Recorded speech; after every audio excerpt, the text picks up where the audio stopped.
La réponse qu'elle nous a donnée à ma mère et moi pour justifier le fait que je ne serais pas accepté dans ce lycée cette année-là, en disant que comme c'était un lycée qui était spécialisé dans la vente et que j'avais un cheveu sur la langue, donc c'était pas dans mon avantage de faire de la vente. Donc en gros, j'ai été recalé pour avoir une place dans une classe de BEP vente, ce qui n'est pas en même temps la plus grande carrière qu'on peut faire dans le milieu scolaire, parce que j'avais un cheveu sur la langue, donc un problème de diction.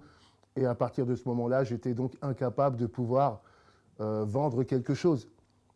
Donc voilà pour moi un exemple de discrimination qui dépasse la couleur, qui dépasse le rang social, même si aujourd'hui, il faut le dire, si on vient du 93 ou du 94 ou de zones sensibles, si on met ça sur son CV en tant qu'adresse, on a très peu de chances d'être reçu ensuite en entretien.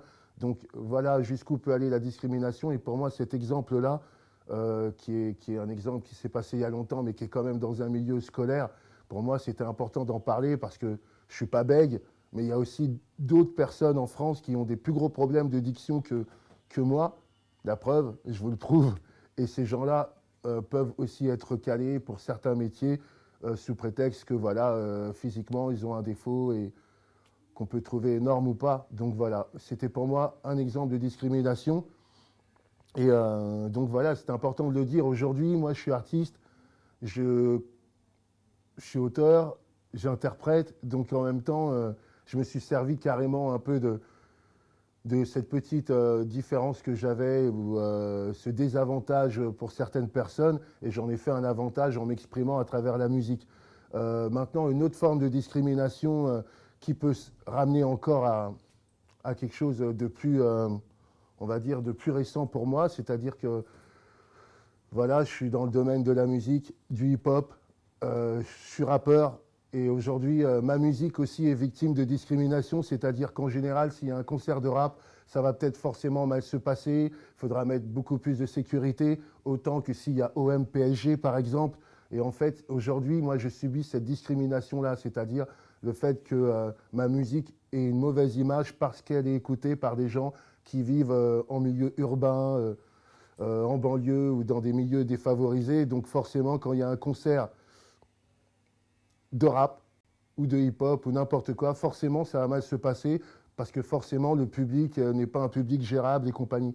Donc ça aussi, c'est une forme de discrimination et je profite justement de cette opportunité d'en parler pour le dire et pour dire que si on est prêt à se battre aussi pour la discrimination raciale, sociale ou le fait de dire que voilà, c'est pas parce que une fille est blonde qu'elle est forcément plus conne qu'une brune et vice versa ou des choses comme ça.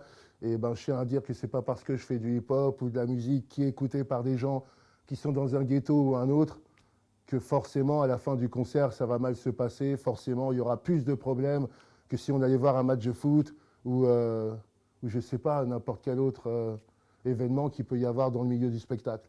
Donc voilà, il y a aussi une forme de discrimination aujourd'hui sur la culture, sur la musique, sous prétexte que cette musique est écoutée par tel style de personne ou tel milieu. Et voilà, c'était important pour moi de souligner. Donc voilà, après ça, je vais laisser ma place à d'autres pour dire ce qu'ils pensent aussi. Et puis voilà. Voilà, c'était Langue de chat.